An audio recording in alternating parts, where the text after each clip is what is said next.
Hello అండి, chicken curry చేద్దామా?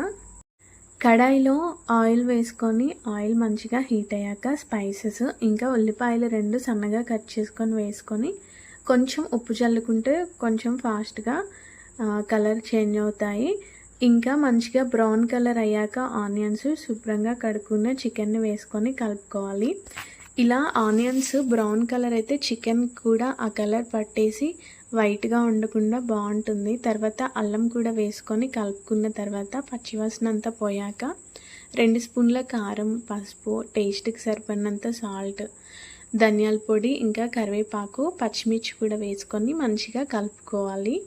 2 పెద్ద టమాటాలను వేసుకొని కలుపుకొని అవి మగ్గినాక మనకి గ్రేవీ కోసం కావాలంటే వాటర్ కూడా వేసుకొని కొంచెం ఇంకినాక లాస్ట్కి కొత్తిమీర వేసేసుకొని కలుపుకుంటే చికెన్ కర్రీ అయితే రెడీ అయిపోతుంది.